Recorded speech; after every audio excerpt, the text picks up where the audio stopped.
We boarded Allure of the Seas out of Miami and want to give you a quick room tour, but as far as this cabin that we were assigned, Royal Caribbean is full of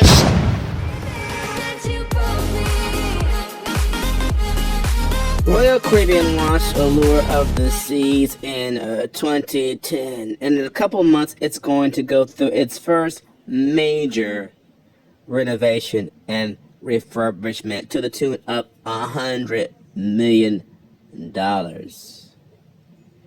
And that remodel is certainly needed based upon what we found in the cabin. We're going to review with you cabin 6230, which is an accessible balcony towards the aft section of the ship. So the good thing about the cabin is it gives you good access to the promenade, which is one deck below, which has things like the Blairo's Latino bar, the cafe promenade, coffee shop, guest services, and a few bars. Lots of stuff is down on deck 5 in the promenade. And also on the same deck, just a few steps away, you have the boardwalk, where you can go see the Aqua Show in the theater there. You can go to Johnny Rockets for some burgers, or to Sabor.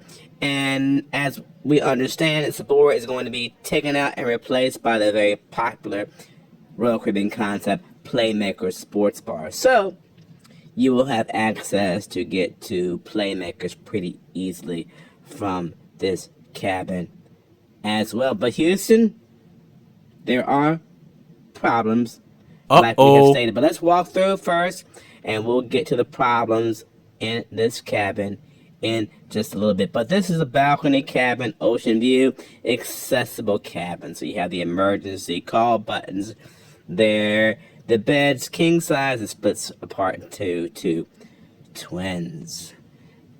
Desk, standard desk, TV setup. There's a sofa, which is one of the problems, kiddies. We'll get to that.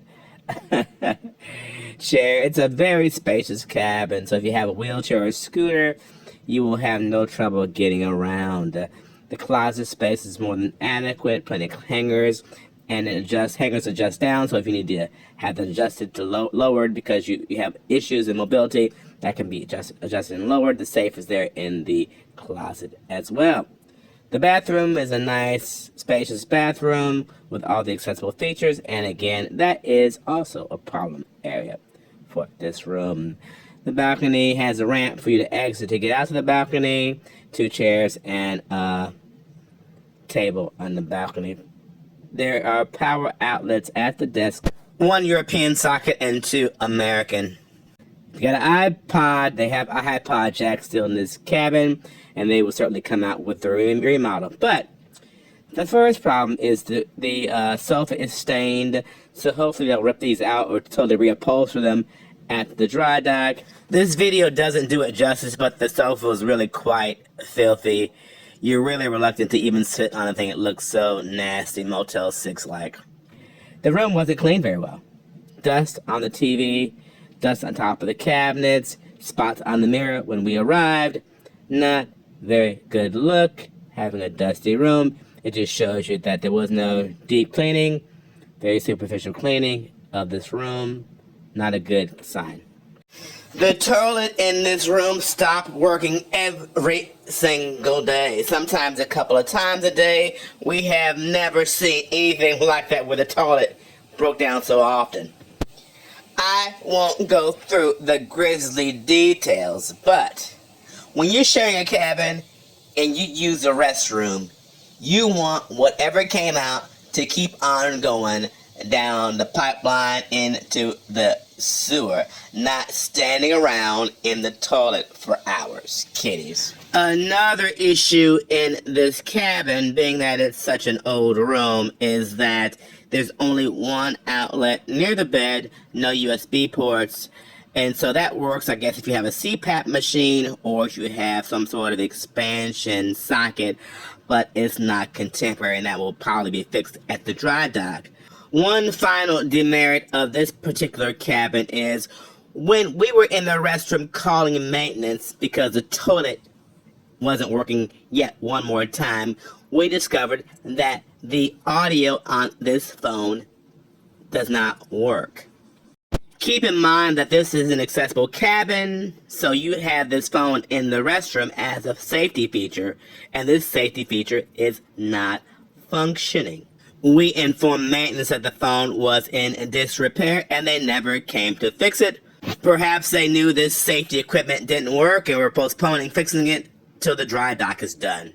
Certainly any cruise room is going to have wear and tear, but we've never seen so many problems in any cruise cabin that we have sailed.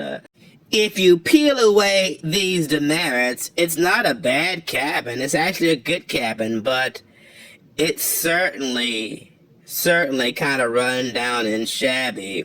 And having a toilet that functions, having a toilet that flushes, is cruise customer service 101.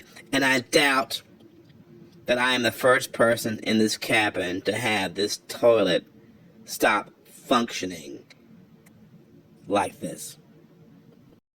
We were last on Allure of the Seas before it moved to Miami when it was in Galveston, and didn't run into these sorts of problems. Sure, the carpet is faded and the sofa is faded, but to have mechanical functioning problems like this and then have a room you come in is dusty, a little bit on the dirty side, this is a first for us. Usually Royal is very good and meticulous about putting you into a room that's been thoroughly cleaned.